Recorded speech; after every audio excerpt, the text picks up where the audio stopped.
Hello. Hi to all the listeners of SAVVYZAAR. It's me, Mustafa Saeed. I'm a photographer and visual artist. I'm part of the Fankeenna collective. And we are here tonight to share our experiences, the space, the creativity and art from all the way from Hargeisa. And I got with me on the table Najah and Mustafa. Hi. Hello everyone. My name is Najah Mohammed Sulaiman Haroon. Goes by Najah Haroon on social media. I'm a visual artist. Also interested in different mediums of art. Also part of Fankeenna collective.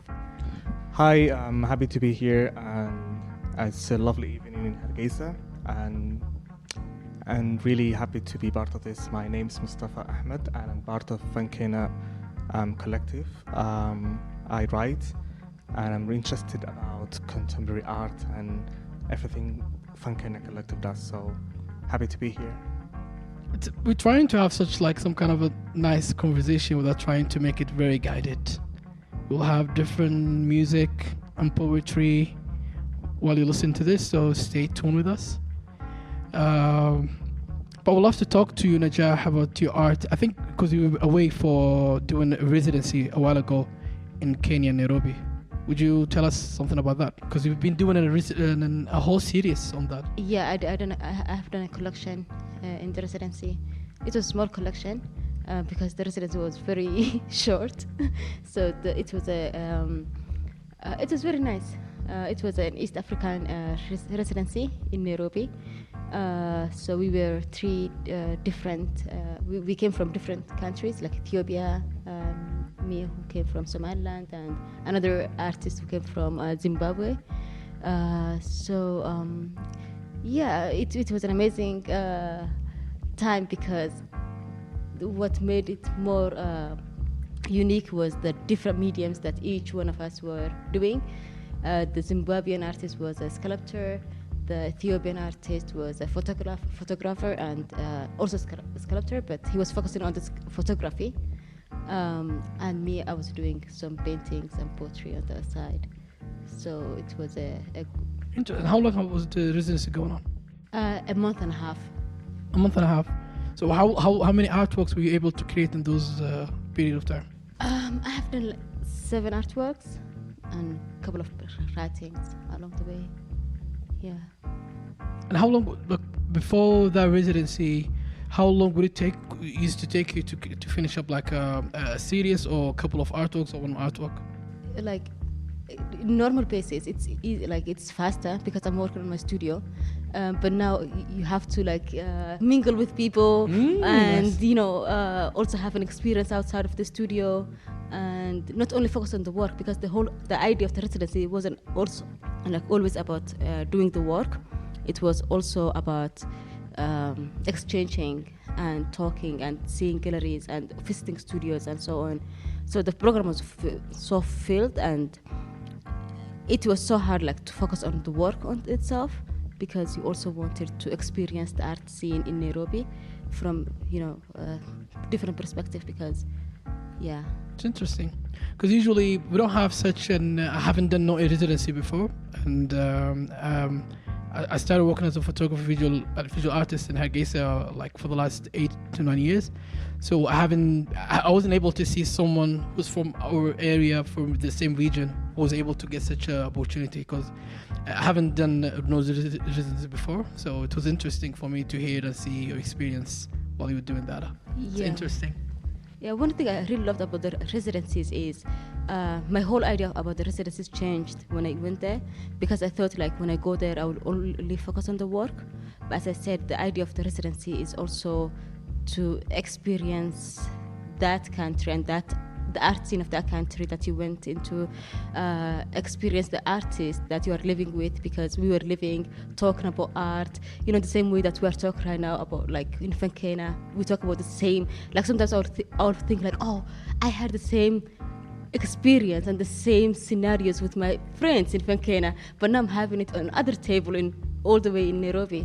So it felt so amazing.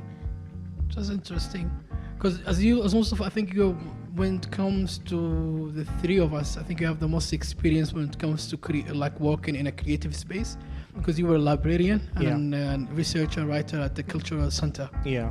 So how was that experience like for you and helped you to develop yourself? Because I know you're going to go for residency on April. Yes. So would you tell us something about that?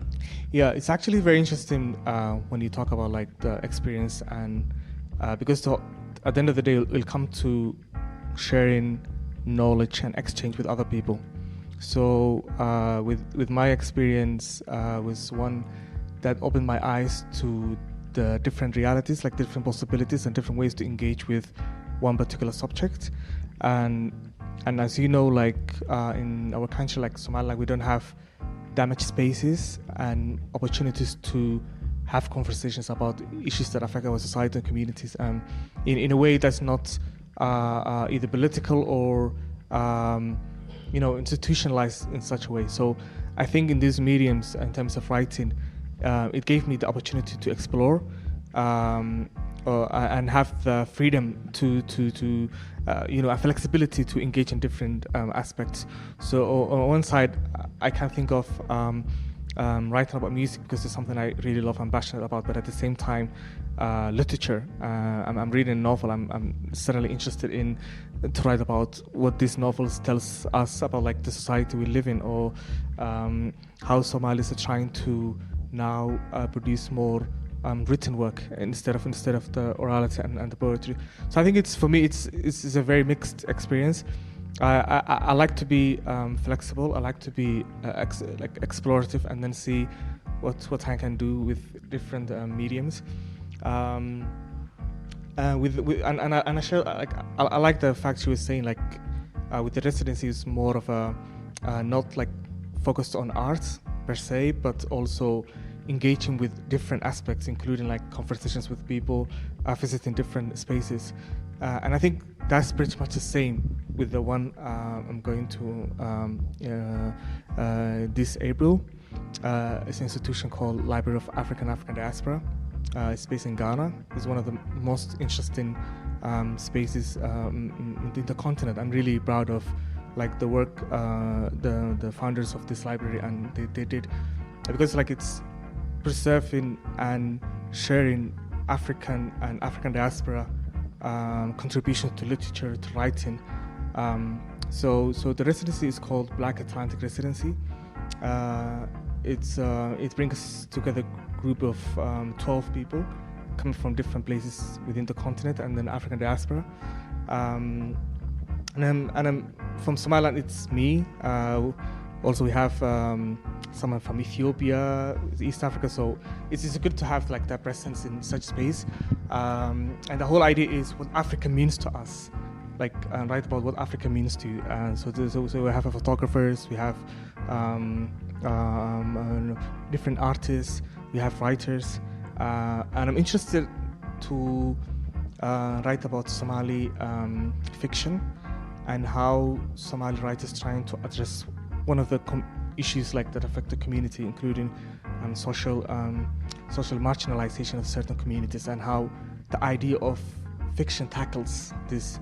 So I think it's something I'm really excited to do, but also like I'm happy because the residency, the library, the institution that's hosting the residency, they've been doing a great work in terms of preserving oral culture and doing oral history programs with West African women, and it's something I've been doing in Somaliland and like focusing on, documenting the stories of different aspects using the oral history. So I'm really passionate about it, and it's something I like with Fankeenna space too, because like when you walk to this space, like if you find people doing different things and coming together just to share something that we think is important for the community, and having that constant conversation. So as you mentioned, it was always hard to find people who have the same interests or the same background or the same kind of passion about art or photography or writing or poetry. And the country, maybe poetry has always existed in different platforms and different people who are poets.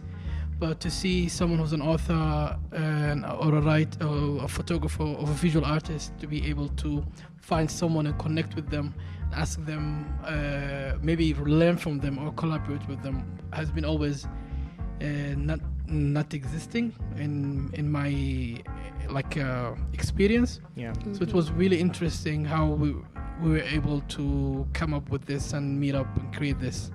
And I'm hoping that we'll be able to maybe meet up, because I don't think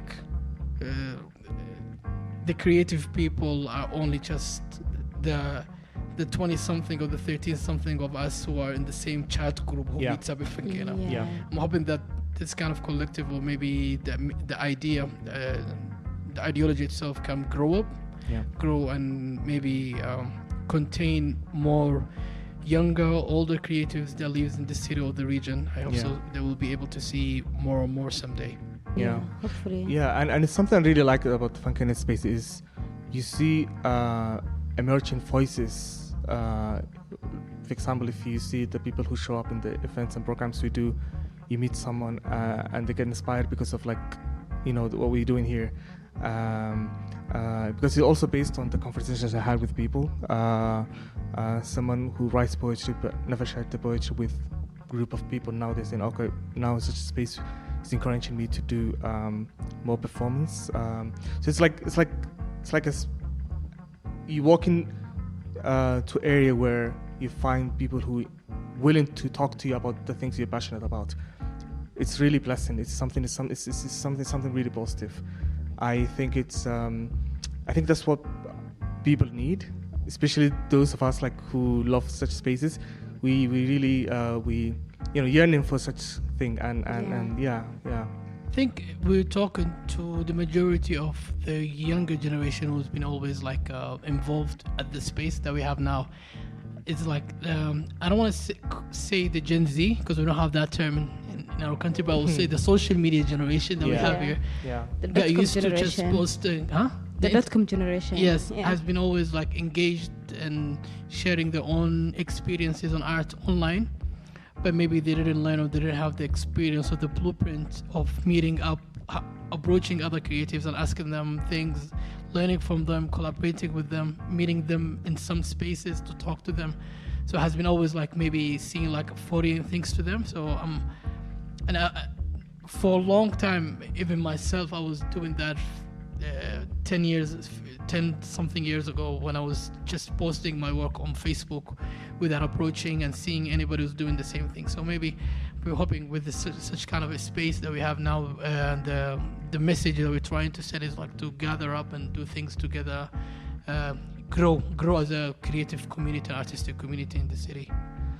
How were you able to survive as a visual artist before maybe meeting all of us? Because I think, I don't want to say we are the first collective in the country or the city, but for such a group of people to meet up weekly or monthly to do creative things has been something rare or foreign in this region. So how was it always for you as an artist to create things?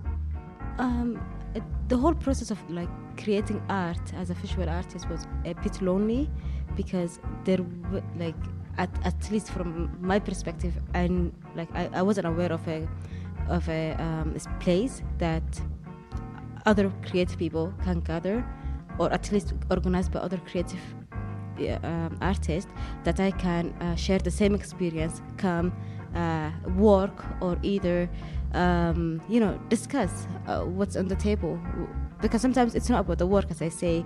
Sometimes it's about the conversations that you're going to have with like-minded people, talking about the same kind of ideas that you want to create about or talk about. So yeah, I feel that's what makes Fankeenna a bit unique, because it was created by a group of artists and from different mediums who understands what each medium and each artist need. So each one of us is bringing something on the table, and it's the same going back to the residency that I went to. The collective that did the residency, they were also a creative bunch of artists who started having a hub or creative space. They came with like 3 artists came together. They started a studio, and now after 10 years, they're having residencies all over the East Africa. So yeah, that's what makes Fankeenna also unique, because it was created by an artist, creative people who understand what other creative and artists need. So yeah. I think when it comes to the other creative spaces or the creative movements that exist in the region, in the Horn of Africa, East Africa, I think they have been always blessed of having something tangible, like an art or collective that has been transmitting with time. Maybe the civil war, the problems that has been happening in this region that we live in, as in Somaliland or in Somalia, we always have that problem of things have been stuck for a while. So maybe as in Kenya or Ethiopia or those other places, luckily they have been able to trace back to other movements, because it's kind of a mistake for us to say maybe we are the first collective, but maybe we are the first collective to see other collective existing since long time before. So maybe in other places they have been blessed with the idea of tangibility, something that has been transmitting, and you can see how things have been changing and developing with time. So maybe that big gap that we had maybe created some kind of a non-existing outgoing tangibility and creativity. Maybe, I think so. Have you been able to see, because as any experience, most of you been working in the cultural center, in Hargeisa Cultural Center, and you've been witnessing the Hargeisa International Book Fair, where they had to invite all these different artists, and the older generation that has been doing things since after the colonial times and creating. So how was that able for you, like, to be able to bridge that gap and maybe learn more about it? I don't know how.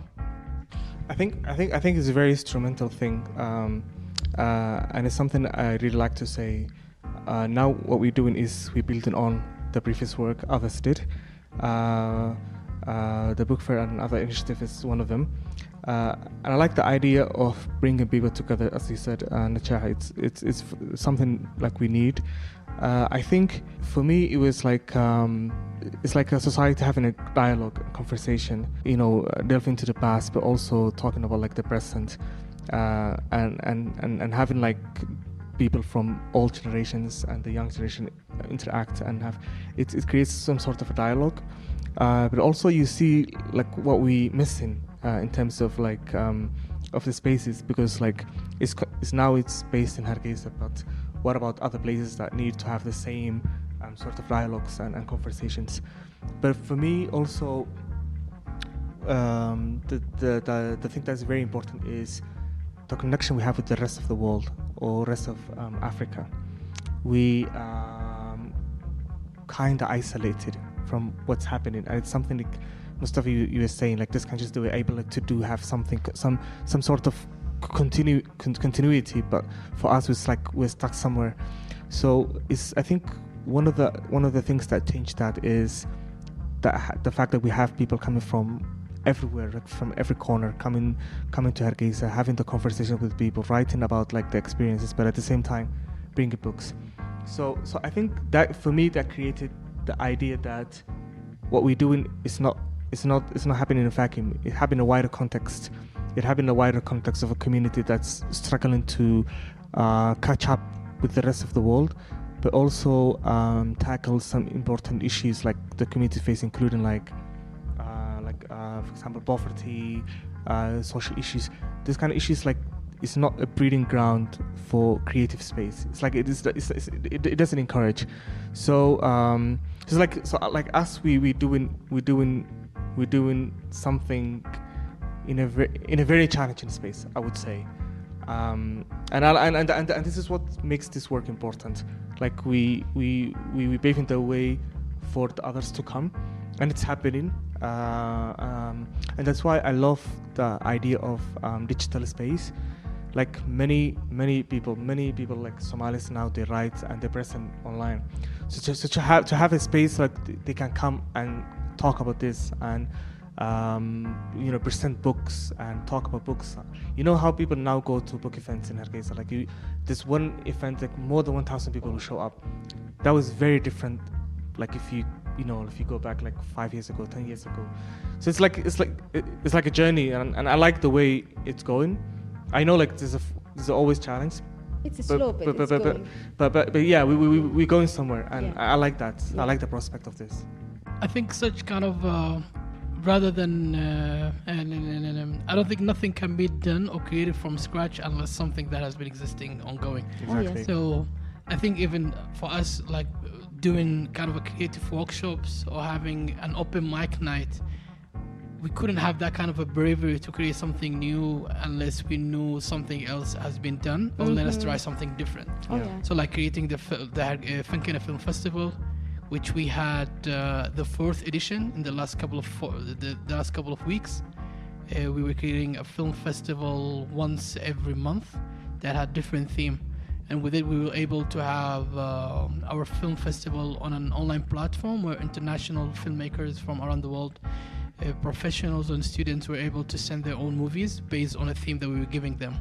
So that itself, I don't think we could have had that kind of like motivation or encouragement unless we've seen some other creative things has been done maybe in a smaller scale or bigger scale. Yeah, So exactly. we're hoping this will be something ongoing, that we'll be able to create something bigger in the future, rather than just asking for filmmakers to bring their own films online, but to be able to come by themselves physically here, create programmings and like trainings for younger filmmakers and professionals to maybe someday we'll be able to have our own cinema movements, because I come from the last generation that was able to witness movies in a cinema.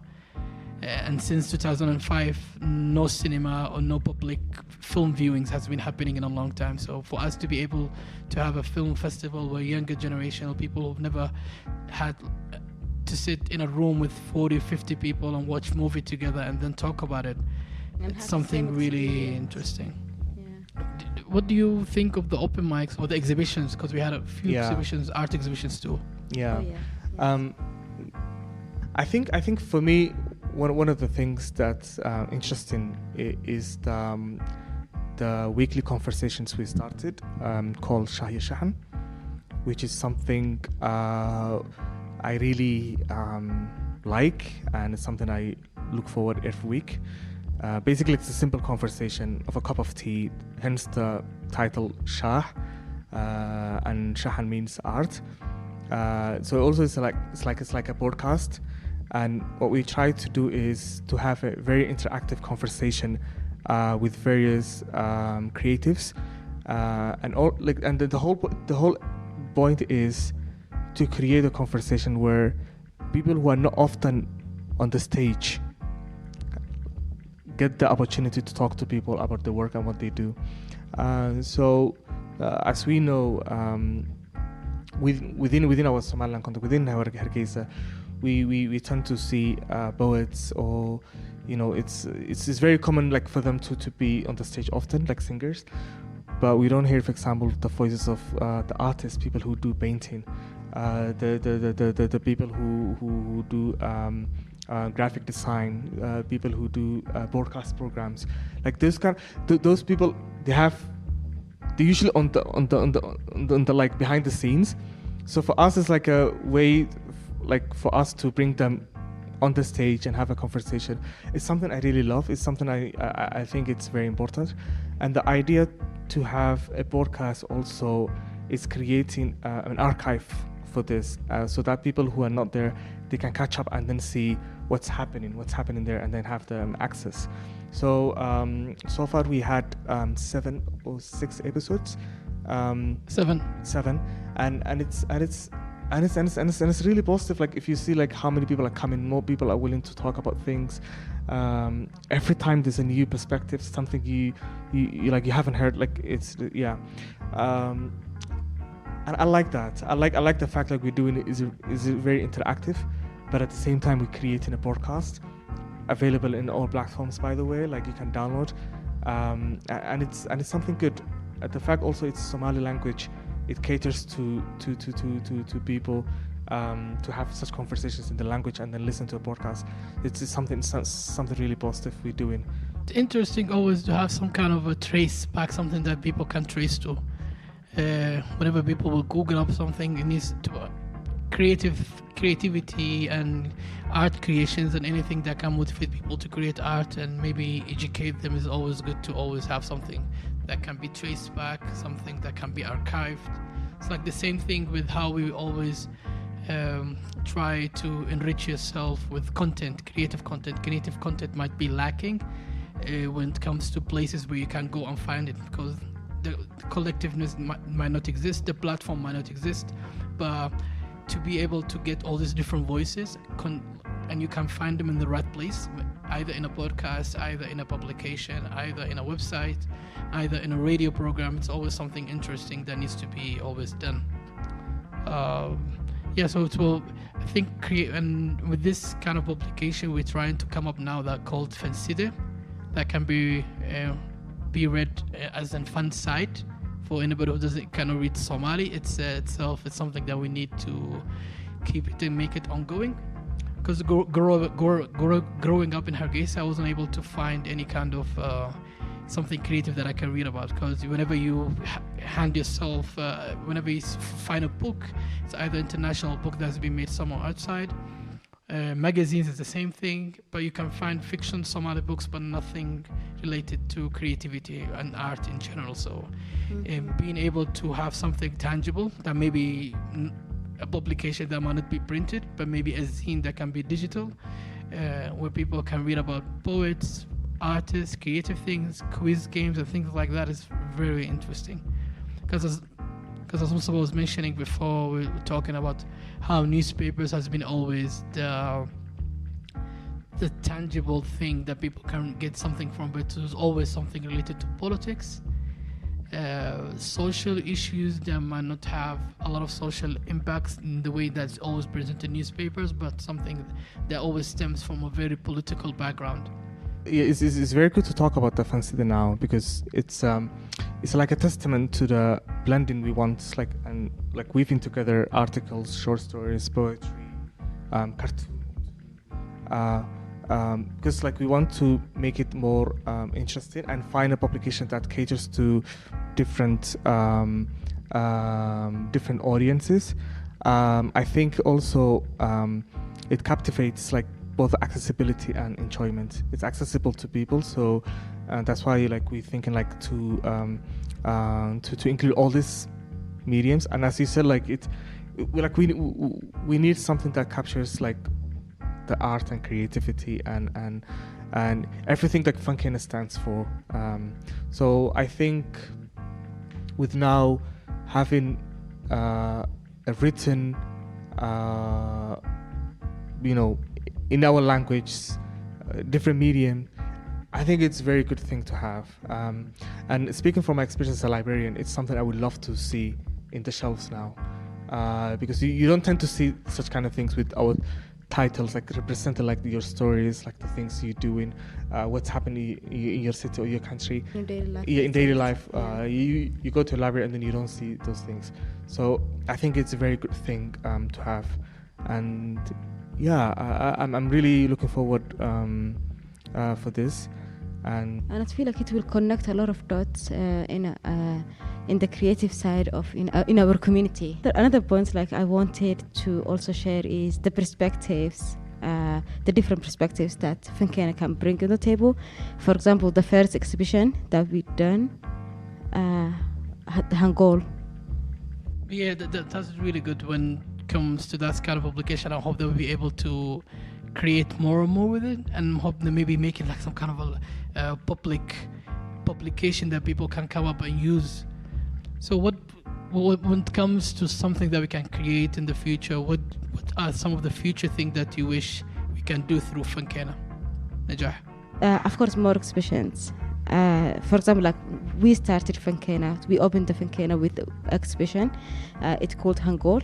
How many artists like we participated? Like 16 artists. And I don't know how to explain Hangul to everyone, but Hangul is a traditional tool that's used in the older generations.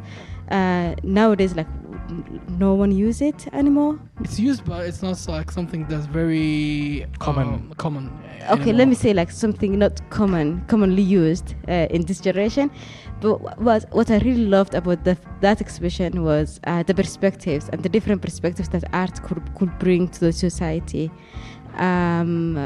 How we see Hangul from different angles. Like, for example, from my perspective, I remember like when I took the Hangul from Fankeenna, I was like, what should I do with it? What should I do with it? And then suddenly I was having conversation with my mom, and I was like, Hoyo, what do you remember from Hangulka?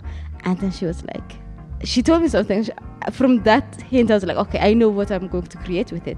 So, and I came to the exhibition and I saw like different angles. I focused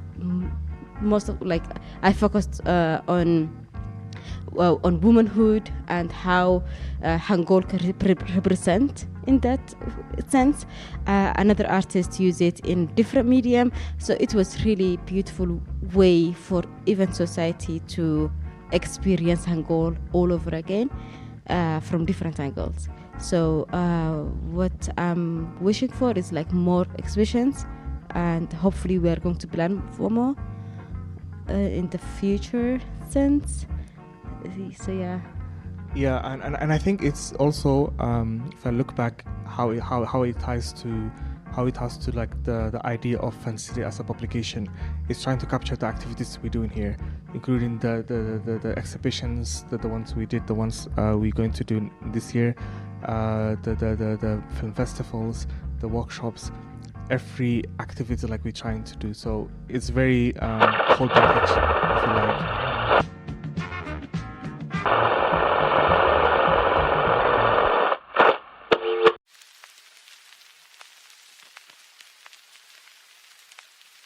For 20 years in a Parendole turned out to be as blind as his grandfather. I was blind to see.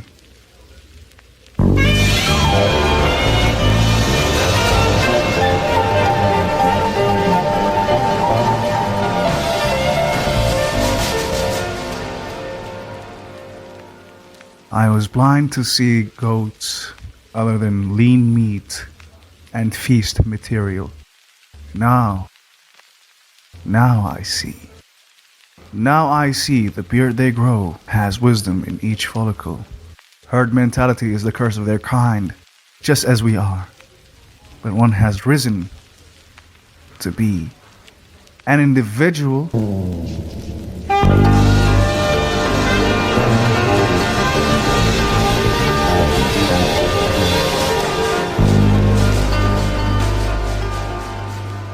And the name Reer Hargeisa had bestowed upon him proves it. Ali Uraye is what we call that behemoth.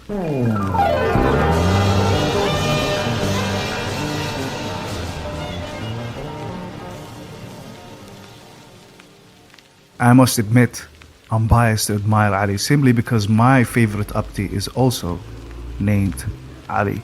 But when I first encountered Ali, not my Abdi, I smelled him first, before I glimpsed any of his horns, and at smell, it was Judgment Day compressed. Such unholy odor. Could have sworn someone sprinkled acid in the air, or it melted my nostril hair. And as a person going through balding, taking it personal is instinctual.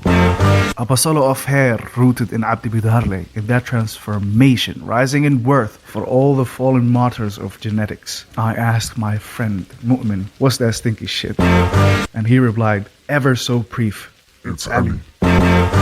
And like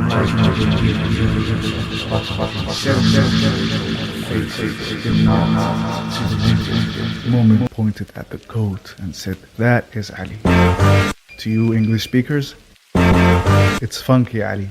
My consumer mentality was crushed at that moment, and it manifested itself in the form of hysterical laughter. The lessons this magnificent creature conceived in my young brain without uttering a word but his usual awandi.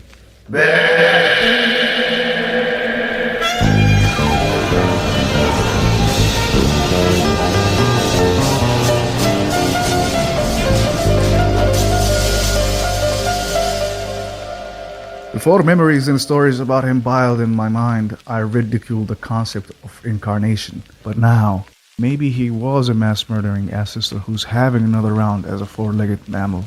Witnessing how truly free he was, that's a wonder he gifted me among many.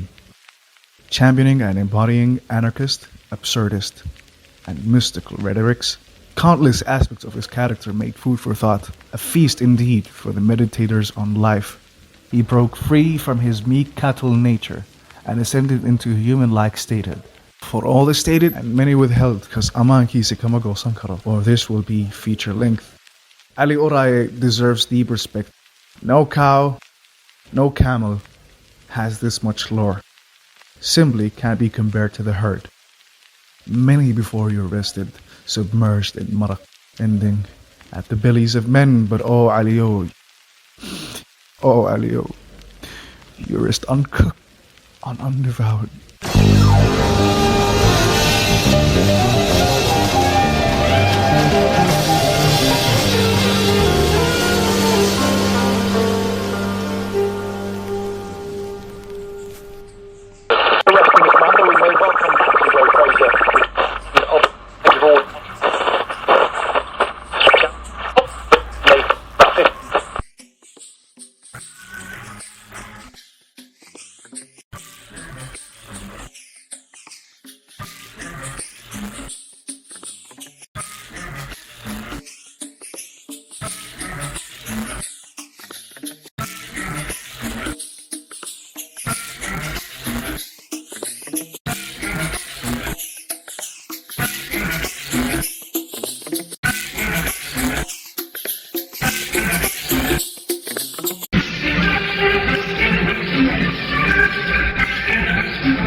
looking for ways we can help our customers.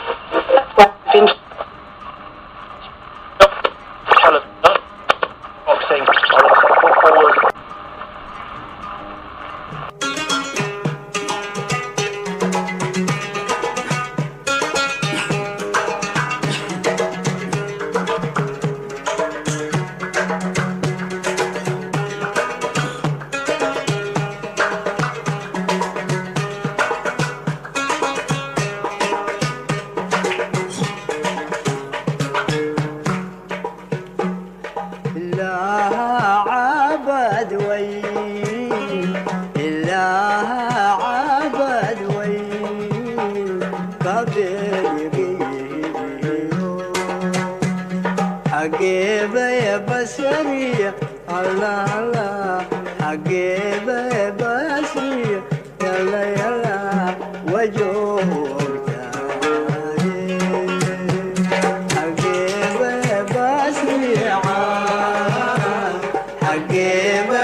I came so far from a place I thought to be home.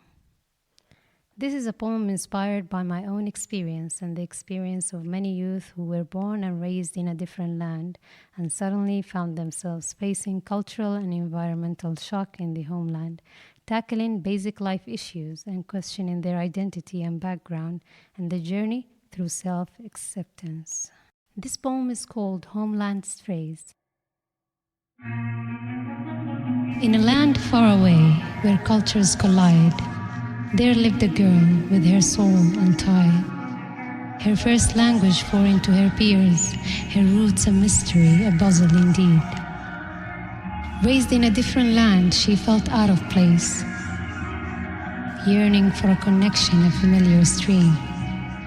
Deep in her heart, a longing unfolds, homesickness in her own home evolves. Oh, she's alone, denying her identity is cold, rejecting her heritage, afraid to stand tall, lost in the shadows of doubt and despair, dwelling in the past and the burdens to bear. In a third world zone, trapped, she questions her fate. Why me, she weeps, seeking an escape. But within her tears, a strength defending against the malaise, a fire within her, refusing to fade.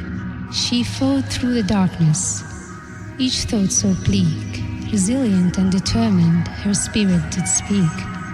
She shrugged off criticism and scorns that came, for she knew her worth and it fueled her flame.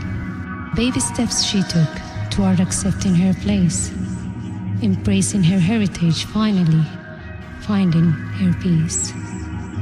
Amidst the wreckage of hope, she sought to see the art and beauty that lie beyond the real. In the strait, she discovered her calling's grace, to show her land's beauty alluring in a place. She painted landscapes with word of pride, and veiling her culture, the colors so bright. Her purpose now clear, she stood strong, a beacon of inspiration right where she belonged.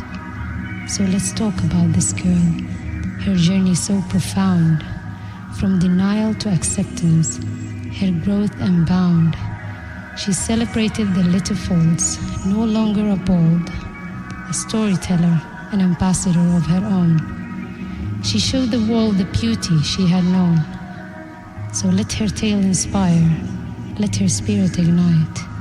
In the depths of uncertainty, find your own light. For within the strait, there is a purpose to find. And like the girl, let your purpose unwind.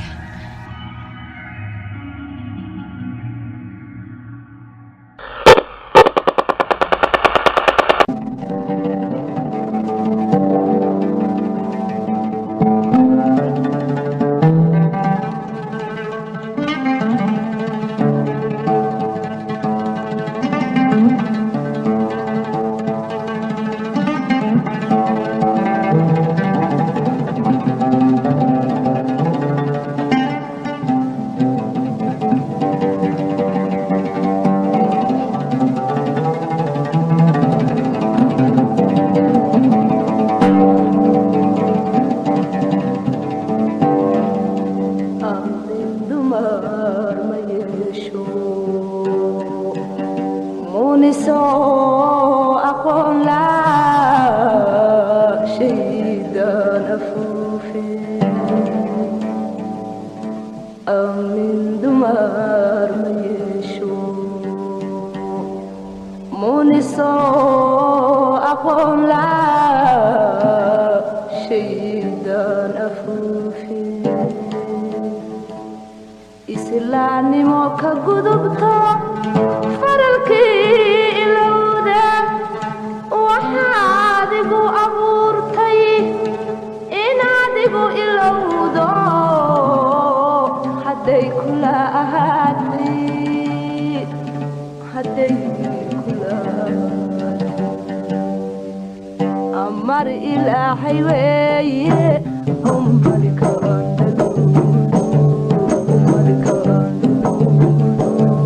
إنادقو إلودا حدي كلا حدي كلا أهاتي حدي كلا أمر إلهي وي أمرك أمرك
gacanta saaritaadaniga igulaadi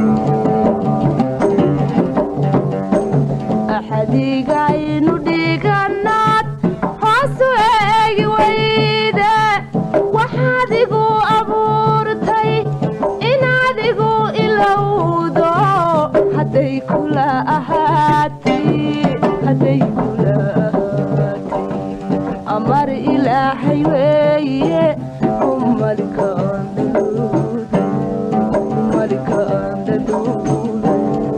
inaad igu ilowdo hadday kula hadday kula ahaati hadday kula amar ilaahay weeye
إلهي ويه وملك اللولود وملك اللولود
أمر إلهي ويه وملك وملك ينادقوا إلوذا حتى يكون حتى يكون أحاتي حتى يكون أمر إلهي ويه وملك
أمر إلهي ويه وملك اللولود وملك اللولود